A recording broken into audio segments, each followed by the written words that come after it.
తాకట్టులో ఉన్న బంగారాన్ని విడిపించి ఆ రోజు ఆన్లైన్ ధరకే కొంటుంది కొమ్మూరి గోల్డ్. నమస్కారం. సుమన్ టీవీకి స్వాగతం. వారాహి దీక్ష అనేది ఎవరు చేసుకోవాలి? వారాహి అమ్మవారి యొక్క విశిష్టత ఏంటి? ఈ దీక్ష నియమాలు ఏ రకంగా ఉంటాయి? ఈ విషయాన్ని తెలియజేసేందుకు మనతో పాటు ఉన్నారు శ్రీచక్రపీఠ వ్యవస్థాపకులు, ప్రముఖ జ్యోతిష్య శాస్త్ర పండితులు ప్రదీప్ జోషి గారు. గురుగారు నమస్కారం. శ్రీమాత్రే నమః. గురుగారు, వారాహి దీక్ష గురించి ఇప్పుడు ఎక్కువగా చర్చ నడుస్తుంది. ఆషాఢ మాసం వచ్చింది, నవరాత్రులు వచ్చాయి. ఈ వారాహి దీక్ష అనేది ఏ రకంగా చేసుకోవాలి, ఎవరు అసలు చేసుకోవాలనే దాంట్లోనే చాలా కన్ఫ్యూషన్ ఉంది. ఏం చెప్తారు? శ్రీ గురుభ్యో నమః. శ్రీమాత్రే నమః. మాణిక్య వీణాం ఉబలాలయంతీం మదాలసామంజుల వాగ్విలాసాం మాహేంద్రనీలద్యుతి కోమలాంగీం మాతంగ కన్యాం మనసా స్మరామి. చతుర్భుజే చంద్రకళావతంసే కుచోన్నతే కుంకుమరాగశోణి పుండ్రేక్షుపాశాంకుశపుష్పబాణ హస్తే నమస్తే జగదేకమాతః. శ్రీమాత్రే. జగదంబ అంటే అర్థం ఏమిటి? ఈ సమస్తమైనటువంటి జగత్తుకి ఆ అమ్మ. మళ్ళీ ఇక్కడ జగత్తు అంటే ఏంటో మనకు అర్థం తెలుసుకోవాలి. జాయతే గచ్చతే మ్రియతే అనేది ఇది జగత్. అంటే ఏదైతే పుడుతుంది, నడుస్తుంది, మరణిస్తుంది దాన్ని జగత్తు అంటారు. ఆ జగత్తుకి అంటే పుట్టుకకి, చావుకి అన్నిటి కూడా సాక్షిభూతంగా ఉండేది అమ్మవారు. ఆ అమ్మ జగదంబ.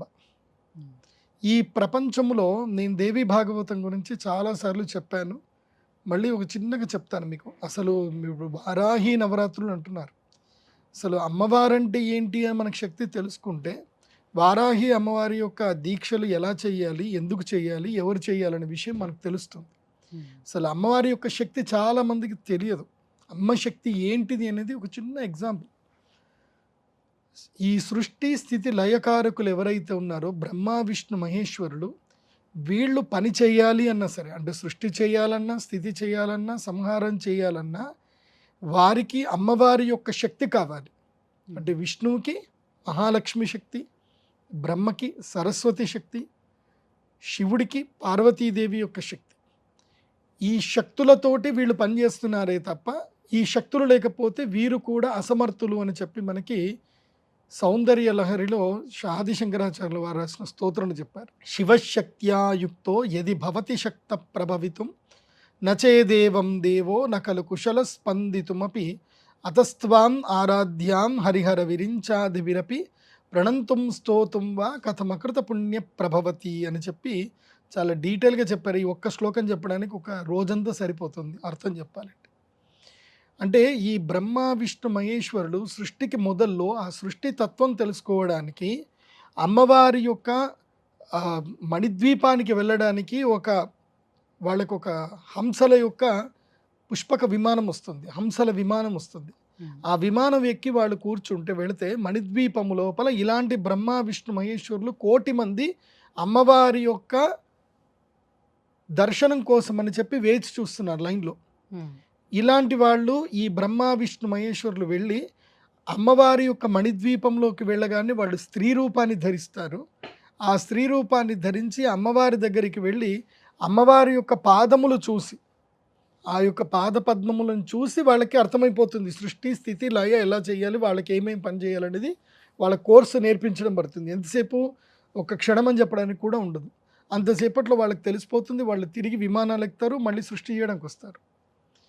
దీనికి లలితా సహస్రనామంలో ఏం చెప్తారు అంటే, అమ్మవారి యొక్క శక్తిని ఏం చెప్తారు అంటే, కనుమూసి కను తెరిచే లోపల అనేక కోటి భువనాలు బ్రహ్మాండాలు సృష్టింపబడతాయి, నశింపబడతాయి. ఒక అమ్మవారి యొక్క పేరు చెప్పారు. ఏమనంటే ఉన్మేష నిమిషోత్పన్న విపన్న భువనావళి అని చెప్పారు. అంటే అమ్మవారి యొక్క ఉన్మేష అంటే ఇలా కన్ను కొట్టి కన్ను తీయడం అంతే. ఉన్మేష నిమిషోత్పన్న ఉపన్న భువనావళి, ఉత్పన్న విపన్న భువన ఆవళి. అంటే ఉత్పన్నం అంటే పుడుతుంది, విపన్నం అంటే నశిస్తుంది. అలాంటివి ఎంతసేపట్లో జరుగుతున్నది? కళ్ళు మూసి తెరచలు, కనురెప్ప ఇలా వేసి తీసేంత లోపల జరుగుతుంది. అది అమ్మవారి యొక్క శక్తి. ఆ అమ్మవారి యొక్క శక్తి తత్వములో ఎంతోమంది అసురులని సంహరించడానికి ఆ అమ్మవారు ఎన్నో రూపాలను ఎత్తడం జరుగుతుంది. అలాంటి అద్భుతమైన రూపాల్లో ఈ యొక్క వరాహ రూపం ఒకటి.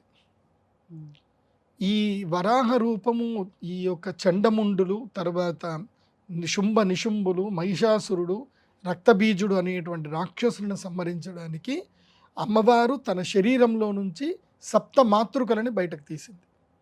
ఆ అమ్మవారు కాళీ స్వరూపములోను, మాతంగి స్వరూపములోను, ఉగ్రవారాహి స్వరూపములోను, ఒక్కొక్క స్వరూపములోను రాక్షసులందరినీ చీల్చి చెండాడింది. ఈ వారాహి అమ్మవారు ఎవరు అంటే అమ్మవారి యొక్క సైన్యము లోపల మంత్రుల్లో ఒక అమ్మవారు, మంత్రిని పరిసేవిత. అంటే ఈ యొక్క మాతంగి, వారాహి ఇలాంటి అమ్మవార్లందరూ కూడా అమ్మవారి యొక్క సైన్యము లోపల మంత్రిని దేవతలు. వీళ్ళందరూ కూడా వీళ్ళు అవసరమైతే వీళ్ళు దిగి యుద్ధం చేసేటువంటి శక్తి సంపన్నులు అవుతారు. అలాంటి శక్తి వారాహి అమ్మవారు. అంటే ఇది ఉగ్రస్వరూపమా? ఇప్పుడు ఒక్కొక్క స్వరూపానికి ఒక్కొక్క రూపం కావాలి. అంటే ఇప్పుడు మనకి ఎవరైనా మనతో కోపంగా మాట్లాడుతున్నారు, మనం సౌమ్యంగా మాట్లాడుతుంటే పని జరగలే, అప్పుడు మనం ఏం చెయ్యాలి? మనం కూడా రివర్స్గా వాళ్ళకి తగ్గంతగానే మనం కోపం పడాల్సిందే. సో యుద్ధం చేయాలంటే కత్తికి అడ్డు కత్తే పెట్టాలి తప్ప కమలం పెడితే సరిపోతుంది. అట్లాగే రాక్షసులతో సంహారం చేసేటప్పుడు అమ్మవారి యొక్క 7 ఉగ్ర రూపాలు బయటకు వచ్చాయి. ఆ 7 ఉగ్ర రూపాల్లో వారాహి అమ్మవారు ఒక మహాశక్తి.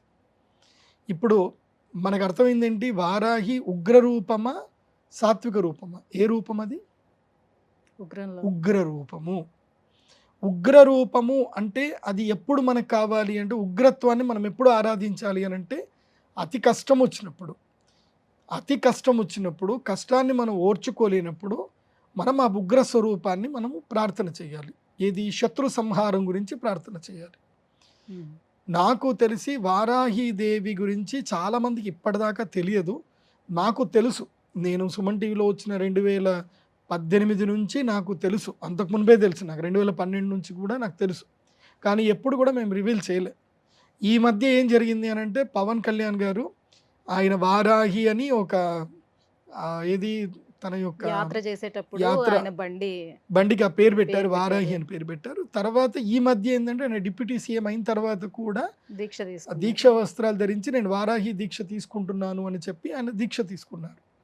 దీనితోటి ఈ మధ్య అందరికీ ఎందుకోసమంటే యద్యదాచరతి శ్రేష్ఠ తద్దదేవో అనుసరంతి అన్నట్టుగా భగవద్గీతలో చెప్పారు. ఈ శ్రేష్ఠులు ఎవరైతే ఆచరిస్తారో కామన్ మ్యాన్స్ కూడా వాళ్ళని ఆచరిస్తారు, వాళ్ళని అనుసరిస్తారు.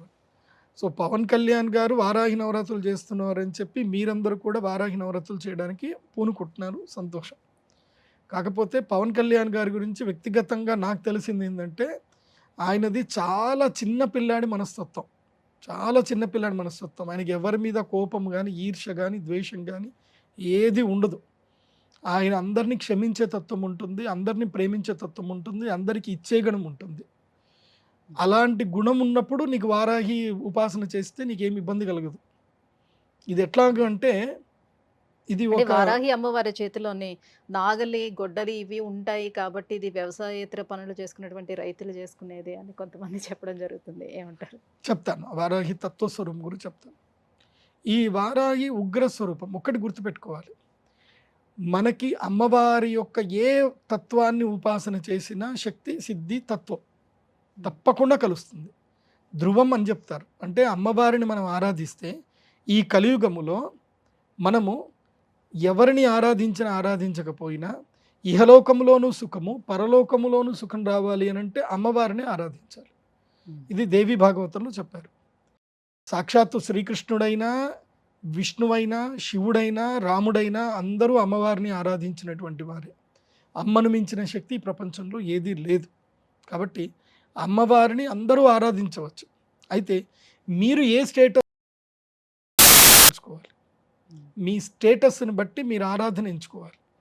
మీ మెంటల్ స్టేటస్ సరిగ్గా లేదు, మీరు ఆరాధన ఎంచుకున్నారు, దానివల్ల ఏం జరుగుతుంది అని అంటే మీకు శక్తి వస్తుంది, కానీ ఆ శక్తి దుర్వినియోగం అవుతుంది. మీకు కోపాన్ని కంట్రోల్ చేసుకునే శక్తి లేదు.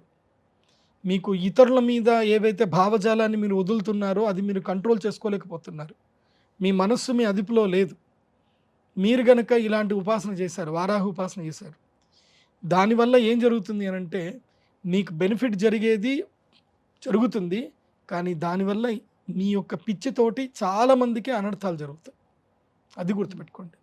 వారాహి శక్తి అనేటువంటిది ఒక అద్భుతమైన శక్తి, అదొక బ్రహ్మాస్త్రం లాంటిది. అది పిచ్చోడి చేతిలో పడకూడదు. ఇప్పుడు అశ్వత్థాముడికి కూడా బ్రహ్మాస్త్రం దొరికింది, అర్జునుని చేతిలో కూడా బ్రహ్మాస్త్రం ఉంది. కానీ అశ్వత్థాముడు బ్రహ్మాస్త్రము ఎవరికి వదిలాడు అంటే ఒక చిన్న శిశువు పైన వదిలాడు, గర్భస్థ పిండం పైన ఉన్న శిశువు పైన వదిలాడు. సో స్త్రీ హత్య శిశు హత్య మహాపాపం అని చెప్తారు. శిశు హత్య చేయడానికి ఒక బ్రహ్మాస్త్రాన్ని వాడాడు అంటే అశ్వత్థాముడు మూర్ఖుడు అని చెప్తారు. అందుకే అశ్వత్థాముడికి ఆ యొక్క ఏదైతే అతనికి ఉన్నటువంటి రోగము రానటువంటి శివమణి ఏదైతే ఉందో ఆయన కృష్ణుడు లాగేసుకున్నాడు. ఎందుకు లాగేసుకున్నా అంటే నువ్వు మూర్ఖుడు, నీకు ఇచ్చిన శక్తి నువ్వు సద్వినియోగం చేసుకోలేదు అని చెప్పి. అలాగే మీరు జగదంబ ఉపాసన చేస్తాను అంటే తప్పకుండా అందరూ చేయండి, చెయ్యొద్దు అని చెప్పడానికి నాకు అర్హత లేదు. ఎందుకోసమంటే అమ్మవారు ఎవరిని అనుగ్రహించాలంటే వాళ్ళకి ఆ స్ఫురణ శక్తి వస్తుంది. నాకు తెలిసి ఈ యొక్క సౌందర్య లహరిలో ఫస్ట్ శ్లోకంలో చెప్తారు, కథం అకృత పుణ్య ప్రభవతి అని చెప్పారు. అంటే పూర్వజన్మ సుకృతం ఉంటే తప్ప వారాహి దీక్షలు తీసుకోవడం కానీ వారాహి నవరాత్రులు చేయడం కానీ సంభవించదు. గుర్తుపెట్టుకోండి, పూర్వజన్మ సుకృతం ఉంటేనే అది చేయగలుగుతారు. ఏదైనా సరే అమ్మవారి యొక్క తత్వం, దేవీ నవరాత్రులు ఉపాసన చేయాలన్నా వారాహి నవరాత్రులు ఉపాసన చేయాలన్నా అమ్మ అనుగ్రహం ఉంటేనే, పూర్వజన్మ పుణ్యం ఉంటేనే మనం ఇంట్లో కలశం పెట్టగలుగుతాం. లేకపోతే ఆ కలశం పెట్టే శక్తి మనకి రాదు. ఎవరో ఒకళ్ళు వస్తారు, వద్దు అని చెప్తారు, నీకేదో ఆలోచన వస్తుంది, నేను చేయలేనేమో అనిపిస్తుంది, వదిలేస్తాం. నాకు తెలిసిన అర్హత ఏమిటి అంటే, అమ్మవారికి ఉపాసన చేయాలని కావాల్సిన అర్హత ఏమిటి అంటే నిష్కల్మషంగా ఉండడము, ద్వేషబుద్ధి లేకపోవడము, క్షమాబుద్ధి ఎక్కువగా ఉండడము, అందరికీ పంచే గుణం ఉండడము, నేను అన్న భావన లేకపోవడం. ఈ 5 గుణాలు ఉంటే మీరు అమ్మవారి ఉపాసనలోకి ఈజీగా వెళ్ళిపోవచ్చు. ఈ 5లో ఏ ఒక్క గుణం లేకపోయినా, పంచే గుణము లేకపోయినా, క్షమించే గుణము లేకపోయినా, ద్వేషించే మనస్సు నీకున్నా నువ్వు జీవితంలో ఏమీ సాధించలేవు. అమ్మ శక్తి నీకు అనుగ్రహించిన ఆ శక్తిని నువ్వు సద్వినియోగం చేసుకోలేవు, దుర్వినియోగం చేసుకుంటావు. అంటే ఒక బలవంతుడు, ఇప్పుడు మనం సినిమాలు చూస్తాం, హీరోని చూస్తాం, విలన్ చూస్తాం. విలన్కి కూడా శక్తి ఉంటుంది, హీరోకి కూడా శక్తి ఉంటుంది. నిజంగా విలన్ గనక మంచివాడు అయ్యి ఉంటే అతని డబ్బుతో ఎంతోమందికి మేలు చేయొచ్చు. అట్లాగే నువ్వు నీ లోపల విలనిజం ఉంది అని అంటే నీకు శక్తి వస్తుంది, కానీ నువ్వు విలనిజం అయిపోతావు, నువ్వు ప్రపంచానికి ఉపయోగపడవు. పంచే గుణమే లేకపోతే ప్రపంచమే శూన్యం అన్నమాట. నీకు పంచే గుణం లేకపోతే నువ్వు ఏ ఉపాసన చేసినా వేస్ట్. ఎందుకోసమంటే నేను అన్న భావన ఎప్పుడైతే మనకు వచ్చిందో, నేను అంటే ఎంత అవసరం చెప్పండి, ఒక మనిషికి ఎంత అవసరం చెప్పండి, ఒక్క మనిషికి నీ ఒక్కడికి ఎంత అవసరం, బతకడానికి ఎంత అవసరం. అమ్మవారు లెక్క పెట్టేస్తుంది ఆల్రెడీ, నీకు ఎంత కావాలో అంత ఇచ్చేస్తుంది కావాలంటే నీ వరకు. నువ్వు నేను అనకుండా, నువ్వు ఒక వ్యక్తిగా కాకుండా ఒక వ్యవస్థగా భావించావు అనుకో, అప్పుడు నీకు శక్తి ఇస్తుంది అమ్మవారు. వ్యక్తిగా ఎప్పటి వరకైతే నువ్వు ఆలోచిస్తావో నీకు ఉపాసనలో కేవలము నీకు భోగాలు మాత్రమే లభిస్తాయి. వ్యవస్థగా ఎప్పుడైతే నిన్ను తీర్చిదిద్దుకున్నావో, నువ్వు పంచేగుణం ఎప్పుడైతే వచ్చిందో అప్పుడు నీకు దైవత్వం అనేది నీకు ఆపాదింపబడుతుంది. అప్పుడు నిన్ను అందరు దేవుడిలాగా చూస్తారు. లైక్ మేము పిఠాపురం ఎమ్మెల్యే గారి తాలూకాని ఇప్పుడు ఆయన చేస్తున్నారు కదా, ఆయన 3 ఏండ్ల నుంచి వారాహి ఉపాసన చేస్తున్నాడు కాబట్టి ఇప్పుడు ఆయన నా కోసం అనుకోలేదు. నా కోసం అంటే ఆయనకి ఏంది, ఒక అడ్వర్టైజ్మెంట్ చేస్తే 10 కోట్లు వస్తాయి ఆయనకి. ఆయన మన అనుకొని చేశాడు కాబట్టి ఇప్పుడు ఆయనకి దైవత్వం ఆపాదింపబడుతుంది. ఇప్పుడు అందరు కూడా ఆయన్ని దేవుడిలాగా అనుకుంటున్నారు. నువ్వు నన్ను కాపాడుతావు అని అందరూ. దైవత్వం అంటే ఏం లేదు, ఆకలి ఉన్నవాడికి అన్నం పెట్టడం, కష్టంలో ఉన్నవాడిని ఆదుకోవడం, ఇదే దైవత్వం. అది ఇప్పుడు ఆయనకు ఆ చేసే శక్తి అమ్మవారు ఇచ్చింది. అది ఆయన సద్వినియోగం చేసుకుంటాడా లేదా అనేది కాలం నిర్ణయిస్తుంది. అందుకే వారాహి దేవికి ఇప్పుడు అంటే మీరు వారాహి స్వరూపం అన్నారు, ఆమె చేతిలో నాగలి ఉంటుంది. అంటే నీకు కష్టపడే తత్వం ఉండాలి, దున్నే శక్తి ఉండాలి. నాగలి ఎందుకు ఉంది అని అంటే, నాగలి ఎందుకు, దేనికి స్వరూపం అది? దున్ని నువ్వు పంట పండి నువ్వు 10 మందికి అన్నం పెట్టాలి, అదైతే నేను నిన్ను అనుగ్రహిస్తాను అని చెప్తుంది అమ్మవారు. విష్ణు పరమాత్ముడి చేతిలో ఏవైతే ఉన్నాయో వారాహికి కూడా అవే ఉంటాయి. విష్ణు పరమాత్ముడు వరాహస్వరూపం ఎందుకు ఎత్తాడు అంటే జ్ఞానమును ఉద్ధరించడానికి. వేదాలు ఎత్తుకపోయాడు ఎవరు, హిరణ్యాక్షుడు వేదాలన్నింటిని ఎత్తుకొని వెళ్ళిపోయాడు, జ్ఞానాన్ని తీసుకెళ్ళిపోయాడు. ప్రపంచంలో అత్యంత ముఖ్యమైనది జ్ఞానమే. ఇప్పుడు మనం ఈ జనరేషన్లో ఉన్నాము, మనం నెక్స్ట్ జనరేషన్కి నాలెడ్జ్ ఇవ్వలేదంటే నెక్స్ట్ జనరేషన్ ఏమైపోతుంది, స్పాయిల్ అయిపోతుంది. మనం ఏం చేస్తున్నాం ఇప్పుడు, పిల్లలు పుట్టిన తర్వాత వాళ్ళకి ఒక 15 ఏళ్ళు ఏం చేస్తున్నాం, వాళ్ళని డైలీ స్కూల్కే పంపిస్తున్నామా లేకపోతే ఆడుకోమని చెప్తున్నామా? స్కూల్కి పంపిస్తున్నాం. ఎందుకు? మళ్ళీ వాళ్ళు జ్ఞానాన్ని జ్ఞానం ఆర్జించడానికి. గెయిన్ చేయాలి. జ్ఞానము లేకపోతే మనిషికి ఏమీ ప్రయోజనం ఉండదు. జ్ఞానమే ఇంపార్టెంట్. మనిషి భవిష్యత్ తరాలకు ఇవ్వాల్సింది జ్ఞానము, ప్రకృతి. అందుకే నాగలి ఉంటుంది, తర్వాత అమ్మవారి చేతిలో పుస్తకాలు ఉంటాయి, తర్వాత పాశం ఉంటుంది, అంటే ప్రేమ, ఆప్యాయతలు, అనురాగాలు ఉండాలి. పాశం అనేది అది కూడా ఉండాలి. సో ద్వేషం అనేది ఉండకూడదు అని ఉంటుంది. అలాగే ఖడ్గము ఉండాలి. అసత్యమును, తర్వాత హింసను ఎట్టి పరిస్థితుల్లో ఎంకరేజ్ చేయకూడదు, అధర్మాన్ని ఎంకరేజ్ చేయకూడదు. ఎర్రటి కండువ కానీ లేదా నీలి రంగు కండువ కానీ ఏదైనా సరే కండువ పెట్టవచ్చు. సో అలాంటిది కలశం పెండ పెట్టి ముందు నవగ్రహ పూజలు, తర్వాత సప్తమాతృకల అమ్మవారి దేవుని పూజ చేసుకొని శ్రీచక్ర స్వరూపములోనే వారాహిదేవిని పూజ చేసుకోవాలి. వారాహి అమ్మవారికి చాలామంది విగ్రహారాధన చేస్తారు. అలాంటి విగ్రహారాధన చేయవచ్చు, కానీ నాకు తెలిసినంత వరకు ఏంటంటే మీరు వారాహి శక్తిని శ్రీచక్రంలోనే పూజ చేసుకోండి. అలాంటి విగ్రహంలో పూజ చేయకండి. ఎందుకోసమంటే కొన్ని ఆగమ శాస్త్ర ప్రకారము కొన్ని విగ్రహాలు ఆరాధన చేయడానికి ఉపయుక్తమైనవి కావు, అవి చేయకూడదు. కొన్ని నియమాలు చెప్పారు. ఆ నియమాల ప్రకారము ఆ శక్తిని మీరు శబ్దస్వరూపంగానే గ్రహించి శ్రీచక్రములోనే ఆ అమ్మవారిని ఆవాహనం చేసి పూజ చేసుకోండి. దానివల్ల మీకు ఏవైతే కొన్ని అనర్థాలు, మీకు తెలిసి తెలియకుండా మీరు చేసే తప్పులకు కూడా జరిగే అనర్థాలు ఏవి జరగకుండా ఆ శ్రీచక్ర శక్తి మిమ్మల్ని కాపాడుతుంది. ఏంటి పూజా విధానం అనేది ఏంటి, ఎలా చేసుకోవాలి? సంకల్పం చేసుకోవాలి. ఆచమనము, ప్రాణాయామము, సంకల్పం. ఈ సంకల్పం చేసుకున్న తర్వాత గణపతి పూజ, గౌరీ పూజ చేసిన తర్వాత ప్రధానమైనటువంటి వారాహిదేవి శక్తి స్వరూపం ఏదైతే ఉందో ఒక శ్రీచక్రం బిళ్ళ తీసుకోండి చాలు, చిన్న శ్రీచక్రం బిళ్ళ. ఆ శ్రీచక్రంలోనే వారాహిదేవి అమ్మవారిని స్మరించుకోండి. ఆ వారాహి ఓం శ్రీం వారాహి నమః అని మంత్రముతోటి వారాహి ఆ యొక్క శ్రీచక్రానికి పాలతోటి అదేవిధంగా మంచినీళ్ళతో అభిషేకం చేసి తుడిచి గంధం పెట్టి కుంకుమ పెట్టండి. ఆ తర్వాత అమ్మవారి యొక్క స్తోత్రాలు ఉంటాయి, వారాహి స్తోత్రములు ఉంటాయి. వారాహి స్తోత్రములో 3 రకాలైన స్తోత్రాలు చాలా కీలకమైనవి, ప్రధానమైనవి. ఒకటి వశ్యవారాహి అని ఒకటి ఉంటుంది స్తోత్రం. ఈ వశ్యవారాహి ఏమిటంటే, నీవు వ్యాపారం చేయాలనుకుంటున్నావు, అదేవిధంగా రాజకీయంగా ఎదగాలనుకుంటున్నావు, అందరూ నీకు వశం అవ్వాలి, అందరూ నువ్వు చెప్పినట్టుగా మాట వినాలి, తర్వాత నీ మాట అందరికి కూడా వినసొంపుగా ఉండాలి, నీ మాట చెప్పగానే అందరికి కూడా ఆకర్షింపబడాలి, అలా వింటూ వింటూ అలాగే ముగ్ధ మనోహరులు అయిపోవాలి. అలా జరగాలి అని అంటే వశ్యవారాహి ఉపాసన చేయాలి. వశ్యవారాహి స్తోత్రము రోజుకి 11 మార్లు, 108 మార్లు, మీకు ఎంత శక్తి ఉంటే అంత చదవాలి.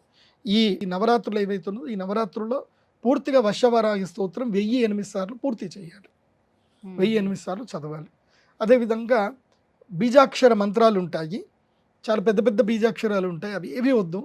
నీకు మేలు జరిగే బీజాక్షర మంత్రం చెప్తాను, లాస్ట్కి చెప్తాను దీని తర్వాత. అంటే పూజ ఉదయం వేళ పూజకు ఎక్కువ ప్రాధాన్యత ఇవ్వాలా లేకపోతే సంధ్యా సమయంలో చేసుకునే పూజగా? దీంట్లో చాలా కీలకంగా ఉంటుందండి.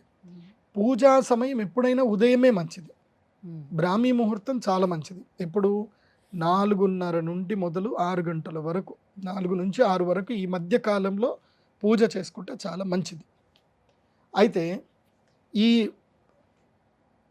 వారాహి ఉపాసనలో, కాళీ ఉపాసనలో, వజ్రవైరోచన ఉపాసనలో కొన్ని ఉపాసన పద్ధతుల్లో ఏంటంటే సాధకులు అష్టాంగ యోగ నిరతులైన సాధకులే, అందరూ కాదు.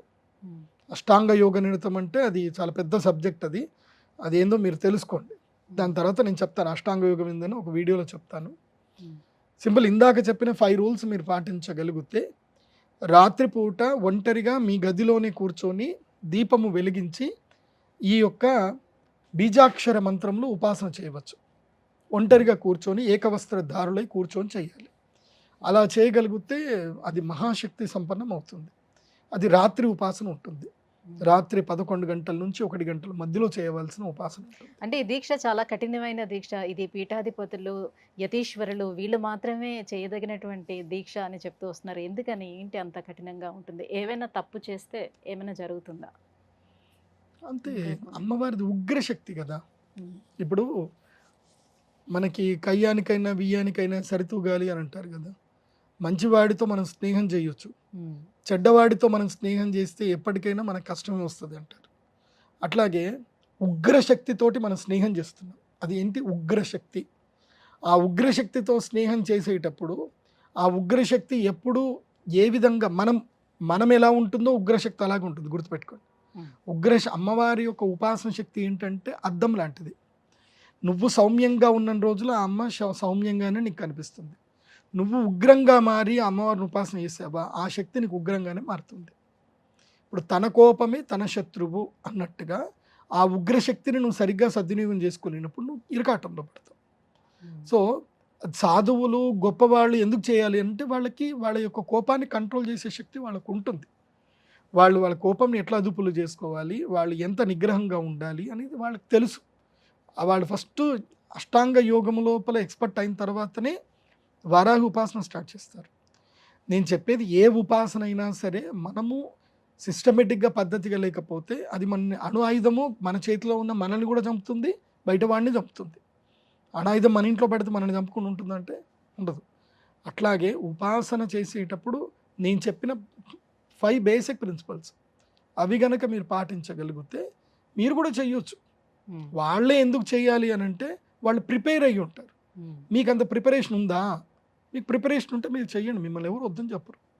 హ్మ్. ఎందుకోసమంటే నేను పలానా బుక్ స్టాల్కి వెళ్ళిపోయి వారాహి దేవిని తెచ్చుకుంటాను, నేను ఇంట్లో చదువుకుంటానంటే ఎవడు ఆపుతాడు నిన్ను? ఎవరు ఆపరు. కాకపోతే దానికి నేను చెప్పేది ఏంటంటే నీ ప్రిపరేషన్ ఎట్లా అయ్యి ఉండాలి, నీ మైండ్ సెట్ ఎట్లా ఉండాలి అనేది చాలా ఇంపార్టెంట్. హ్మ్. ఇప్పుడు పూర్వకాలంలో ఇదేముండదంటే ఒక మహా వ్యక్తి, ఆయనకి సంస్కృతం రాదు. ఆయన అమ్మవారి యొక్క ఉపాసన చేయడం స్టార్ట్ చేశాడు. దేవి సప్తశతి చదివాడు, అతనికి అమ్మవారు పలుకుతుంది. హ్మ్. అతనికి ఉన్న కష్టం ఏంటంటే కనుక అతను అతను చాలా డబ్బు సంపాదించాడు, రాజులు కూడా ఆయనకి సన్మానాలు చేశారు, భూములు ఇచ్చారు, అగ్రహాలు ఇచ్చారు.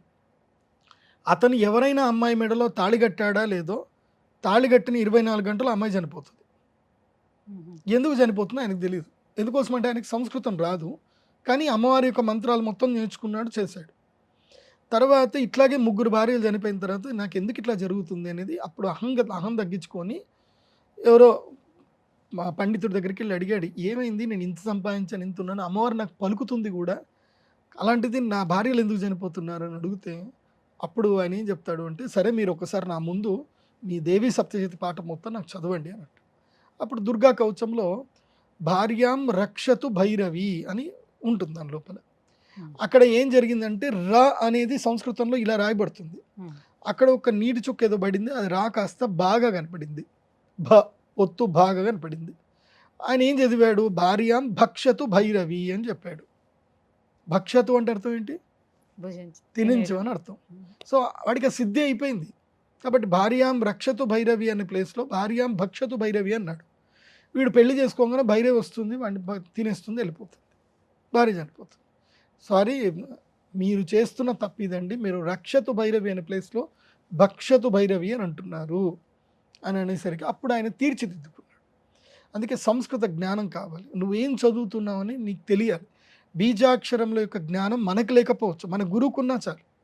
అలాంటి గురువుని ఎవరినైనా కలిసి ఆ గురువు గారికి గురుదక్షిణ ఇచ్చి గురువు సేవ చేసి ఆ గురువుకి నచ్చి, అరే నువ్వు యోగ్యుడివే, నీకు మంత్రోపాసన ఇస్తాను అని గురువులు మంత్రోపాసన ఇచ్చేవాళ్ళు. ఏది ఒకప్పుడు. ఇప్పుడు ఏమైపోయింది అని అంటే అంతా ఓపెన్ అయిపోయింది కదా. హ్మ్. అందరూ పుస్తకాలు ప్రచురణ చేస్తున్నారు, అందరికీ పుస్తకాలు దొరుకుతున్నాయి, ఎవరు పడితే వాళ్ళు చదవచ్చు. ఇప్పుడు ఎవరిని ఆపడానికి లేదు. హ్మ్. ఇప్పుడు నేను మంత్రోపాసన చేసేటప్పుడు నా మంత్రోపాసనకి నాకు పుస్తకాలు దొరికాయి, కానీ నేను పుస్తకాలు పెట్టి చదవలే. నేను గురువు సేవ చేశాను, మా గురువుగారి ఇంటికి వెళ్ళాను, గురుగారి బట్టలు ఉతికాను, ఎన్ని పనులు చెప్తే అన్ని పనులు చేశాను.